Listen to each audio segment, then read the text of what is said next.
26 जनवरी। दोबारा देखें और अर्पित हों। मत्ती 6:30।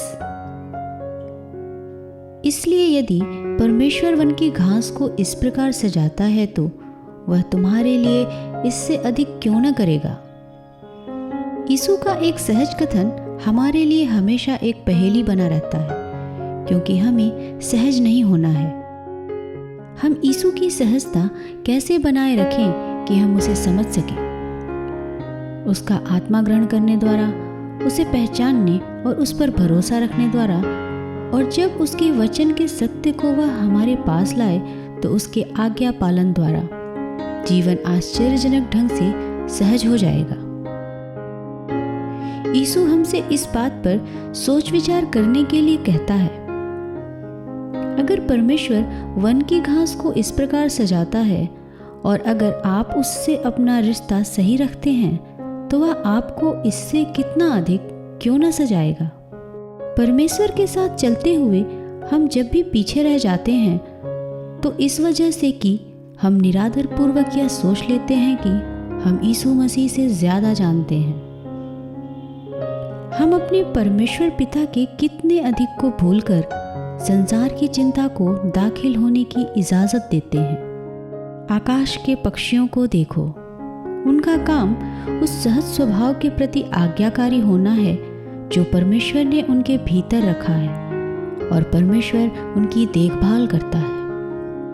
यीशु ने कहा कि उसके साथ अगर आपका रिश्ता सही है तब उसके आत्मा के प्रति जो आपके भीतर है आप आज्ञाकारी होंगे, और फिर परमेश्वर आपके बालों की भी रक्षा करेगा। वन के फूलों को देखो, वे वहीं बढ़ते हैं जहां उन्हें बोया जाता है।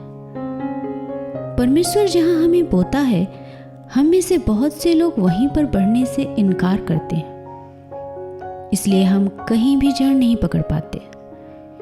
यीशु ने कहा कि अगर हम परमेश्वर के उस जीवन के प्रति आज्ञाकारी होंगे जो हमारे भीतर है, तब बाकी सब बातें वह संभाल लेगा। क्या यीशु मसीह ने हमसे झूठ बोला था? क्या हम उस बहुत अधिक का अनुभव प्राप्त कर रहे हैं जिसकी प्रतिज्ञा उसने की थी?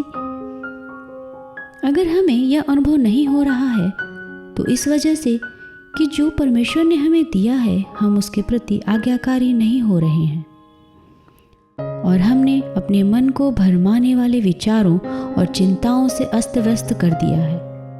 हमने कितना समय परमेश्वर से नासमझी भरे सवाल करने में बर्बाद किया है, जबकि हमें उसकी सेवा पर ध्यान लगाए रखने के लिए पूरी तरह से मुक्त हो जाना चाहिए था। परमेश्वर ने मुझे जो कुछ करने के लिए नियुक्त किया है उसके अलावा बाकी सब बातों से अपने आप को लगातार अलग करते जाना ही अर्पण है। यह कोई एक बार का अनुभव नहीं बल्कि लगातार चलने वाली प्रक्रिया है।